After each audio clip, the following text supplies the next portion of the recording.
Welcome to the Tech Talks Daily Podcast, where you can learn and be inspired by real-world examples of how technology is transforming businesses and reshaping industries in a language everyone can understand. Here is your host, Neil C. Hughes.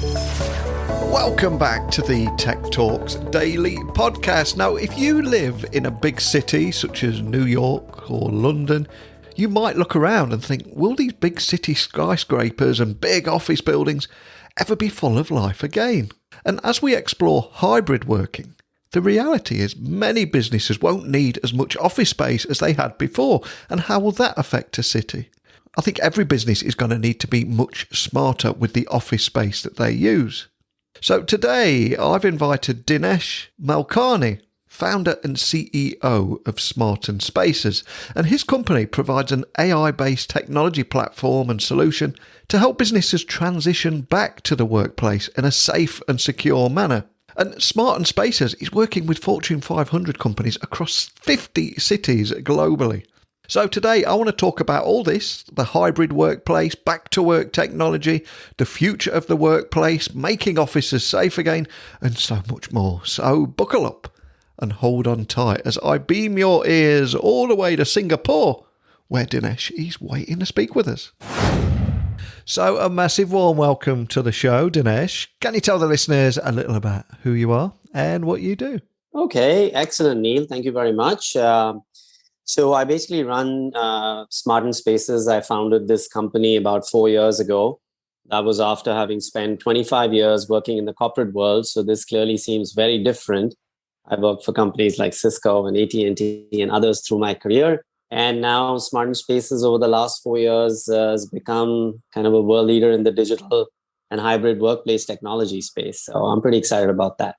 And it really feels like you guys are in the right place at the right time right now, because Smarten Spaces does provide tech solutions for the digital and hybrid workplace. And there's this whole movement towards hybrid working at the moment. I think we've all sampled remote working at scale, and we've started to realise that it's something in between that is the way forward. But can you set the scene and tell me more about the kind of problems that you're solving for businesses with your technology? So, there are different issues that are at play right now for different companies. I think for some companies, they just felt that because hybrid working is so real, they want to not have such a huge real estate footprint, right? And so cutting down on real estate cost and space is a big priority for many. For many, it's about productivity. So, over the last 12 months, we've seen productivity being flat or may have actually improved a little bit. Now, how do you in a hybrid working continue to maintain that productivity, right? So that's definitely a huge, sort of issue to be solved. And then the third is largely around the employee experience. I mean, it was hard enough when you had a fixed desk and you had fixed timings.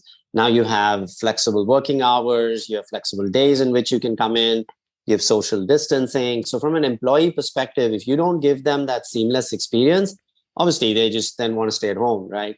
So these are many of the problems that we're finding that we're trying to solve using technology. And we will have business leaders listening all over the world. And everybody's been through the same thing over the last 12 months. And we're starting to look now how we transition back to the workplace. So on that side of things, can you tell me more about your AI-based technology platform solutions and how they're actually helping employees transition back to the workplace, but in a safe and secure manner? So I think, safety can never be compromised. Whether you have 1% employees coming back or 50 or 100, right? At the end of the day, no stones unturned. So basically what we did with our technology was we plotted out everything from the time an employee wakes up and first decision is, do I go to work today? And am I expected to be there? Well, our technology, working with the back end of the company will essentially tell you that, or you make a choice, right? Yep, I want to go in, do your health assessment, come into work, check in. So we know who are the people that have come in. Look for a desk, because right now with social distancing, obviously all the desks have been, sort of rearranged. So look for the best desk that you want to, just find if your team or your colleagues are also in the office at that time, because, as human beings, right, when we're at home, one of the big challenges is we tend to get a little lonely. Now, imagine if you go back to work and you still are lonely because you don't know anybody or nobody from your team shows up, right? You'll be sitting in a Zoom room maybe all day, and just doing Zoom calls, right? So it kind of loses the whole objective. And then you want to book a room because there are two, three of you, and you want to have basically a collaboration discussion, right? But we plotted this entire journey of an employee. And look, you can't do any of this manually, right? So we digitized everything. And that's what companies are starting to use. I mean, we've done deployments now in about 19 countries. And I think one common theme is it doesn't matter which country it is. I mean, of course, there are different regulations, but most people want to follow this flow because it's tested, it's proven, it helps employees get back safely. Even things like sanitization, right? So every time, if you know an employee is going to come in and the employee's booked a desk, well, you got to make sure that that desk is clean. Or if there's a meeting room that has been booked and the meeting's over, how do you automate that process of somebody knowing, yes, meeting over, please send in somebody that can clean it up so the next set of people can actually come in. You have visitors that are coming into your locations. Now, how do you make sure that the visitors, that you know who's come in, and if for some reason they report, maybe a couple of weeks down the road that they have a situation and they tested, essentially, you could go back and say, okay, the visitor came, who did they meet, and inform the people within the organization. So we've kind of thought of all of this and put it onto one single platform, making it very easy for companies to deploy. And we're hoping that, this can help minimize any incidents that companies may be having.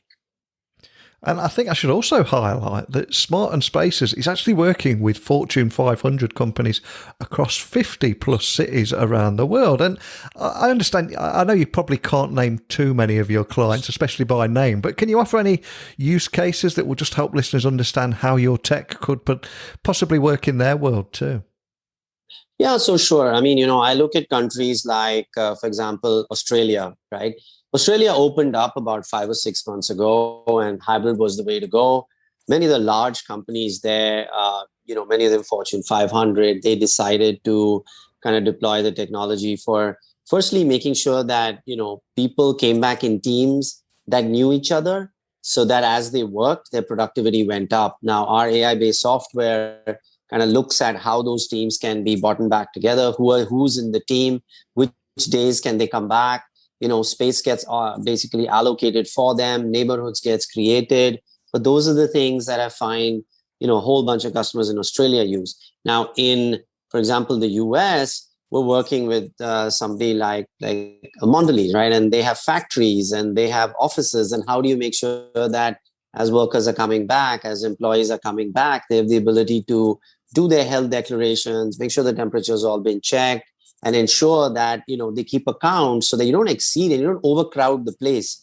We have deployments we've done in Europe, as an example, that follow a very similar pattern. So different countries have different reasons for why they have deployed it, but it really boils down to safety, absolutely saving of real estate space. We're working with a very large bank, actually one of the top banks in Asia.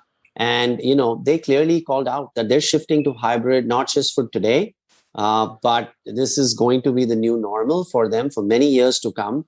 And they want to cut out their real estate footprint, right? Now, how much they'll be able to achieve, our estimate, anywhere from between, maybe 30 to 35%. But once you're working hybrid, you really need that kind of space. And a lot of the Fortune 500 companies in particular, they have huge real estate footprint. Actually, before the pandemic, honestly, I think 100% of the space was only used maybe 55 to 60% of the time. Many times you walked into these offices, space was lying pretty empty. People were traveling, etc. But now, post-pandemic, I think a lot of companies are saying, I'm going to deploy tech, I'm going to move hybrid. Even if I reduce my space down to 70%, I want to use it 100% of the time, because that's just a great resource and asset the company has, right? So these are some of the reasons why a lot of these large companies have deployed our solution. But honestly, Neil, I actually have to tell you that one of the growing trends is even in the SMBs, right? I mean, for them, it averagely cost about $21,000 a year for one desk. If you look at real estate space in New York as an example, or in London or in Sydney, and you kind of do the math, you'll find that it's about $21,000 a desk if somebody's got 500 employees and they reduce their footprint to only have 400 or 300 desks, they could land up saving tons of money. And their employees want the flexibility. They want to work in a hybrid manner. So it kind of makes sure that you have essentially best of the both worlds, matched up. And I'm curious, how are you seeing businesses prepare for this hybrid workplace? And do you think that eventually we will see office space shrinking in big cities like New York? Because it could completely change the landscape, couldn't it? Well, Neil, to be honest with you, right? One trend and pattern we are seeing with a lot of companies we work with right now, some of our existing customers, is they hired from all kinds of places. So over the last 12 months, the hiring from non-city locations has gone up. And that's just because, you don't care about it anymore, whether the person has to be living in that area, if you know what I mean. And that means your workforce has got spread out. A lot of people moved out into suburban areas. They just took bigger homes because they wanted to obviously save costs, but also have a room where they could work peacefully, right? And so if you look at all these trends, I completely agree with you. My sense is that there is definite de-densification of spaces that has happened and will continue to take place. Now, if you look at it, will space be given up? Yeah, surely, there will be enterprises, large ones that will give up space or SMB. But then that space is getting reutilized. I mean, when I talk to the real estate companies who are also our customers, they're taking a percentage of the space and converting them into amenities. They're offering flexible space within their own buildings, because it's a great monetization opportunity for them as well. They're putting in processes to make their buildings more efficient, right? So I think it eventually matches up. It won't be that space will kind of lie empty. It'll just get reutilized. And I think technology has a huge role to play in this whole transformation and transition on how space is going to look like moving forward. One thing is for sure, right? At least with the clients I've talked to, I've looked at reports from Gartner and Mercer and everybody else. I don't think people are going to go back to how they were basically in the past. This is the new normal. Companies embrace it. They get more competitive. They get more cost efficient. I think it's damn good for the employees. It really is. And I'm curious, if we go back 12 months ago, the big challenge was digital transformation and remote working at scale for a lot of businesses that weren't prepared for it. But of course, they've now overcome that obstacle. And now we've got a different set of challenges. So how important do you think the back to work technology is going to be over the next 12 months? Well, it's hugely important, right? I mean, at the end of the day, if you didn't have technology, just even fundamental decisions on who comes back to work, what days do they come back to work, just matching that up. So while we have digital workplace technology, we've got a workforce technology that helps them be able to do that, right? I think the whole ability of when you're trying to have 500 people fitted into 300 seats, you need the ability to give people the ability to choose, to make sure there's a desk for them when they want to come back to the office and book it, just as a simple example. But then if I'm coming, I need a parking lot. I need a locker because I want to keep my things over there because I might need it tomorrow. I need to plan what the next 1 month is going to look like. I want to bring in a customer. Do I have a room? How do I kind of invite them properly so they go through a process and procedure? But all of these different things are going to be super critical, right? That's why I believe that, before the pandemic, a lot of digital transformation was happening, but in the workplace, it was still quite minimal, I would say. But now our estimate is at least 60 to 70% of companies around the world will digitize and automate and deploy digital workplace technologies to make it safer, better, obviously give the right employee experience and save tons of money. And if we also look back at the events over the last year, many businesses will have recruited and onboarded employees without actually physically meeting them in person. So how can technology, do you think, ensure employees continue to be engaged and feel an important part of a company? It's interesting, Neil. We have this app called Jumpfree, right? And what we found was that the clients that we had, because they were telling us that only, 5-10% of the employees are back, but the utilization of the app was significantly higher. That's because even though when people were at home, they were getting information on what is happening in the workplace. They were getting the news on basically how their company is taking care of safety. There were a lot of virtual events that were organized, right? There's like a bulletin board where all the information was getting put up, they felt part of the organization. They participated in a lot of virtual activities that were going on. And and just simple things, right? I'm at home. Oh, I need an HDMI cable because, I do these video calls. And so how do I raise that request? So on Jumpree, we created the ability to do service request, right? So somebody requests that to the organization, or I may just need a Zoom or a WebEx license. But the engagement, so the employee feeling connected to the workplace, the employee feeling that things are happening, the employee getting information was hugely important, and it continues to be utilized, right? Of course, at the same time, our belief is that with our workforce management software, HR will know who's at work, who's at home, which teams are getting together. They need to plan engagement activities around it.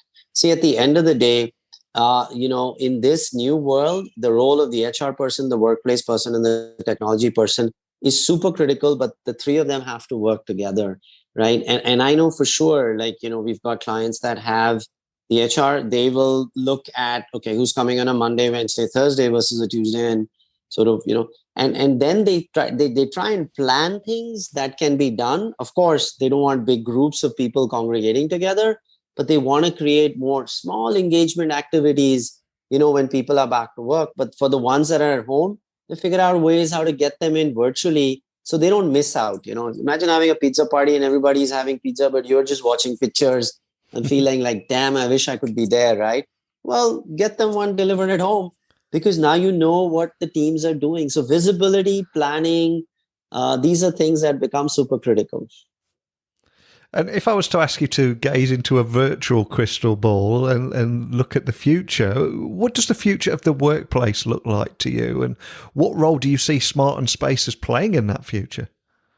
So, for us, it's a lot about AI. I think we have done extensive work in shifting the models to be highly recommendation based, recommending to employees the best times for them to come back to the workplace, recommending to them the areas or spaces they should be trying to sit in because their colleagues are around. It's the kind of people that they are usually working to, so they feel connected, making recommendations to space planners on how much space do they need, what will happen, scenario planning, what will happen if they gave up 2 floors, or what will happen if they, let's say, gave up one section of the office.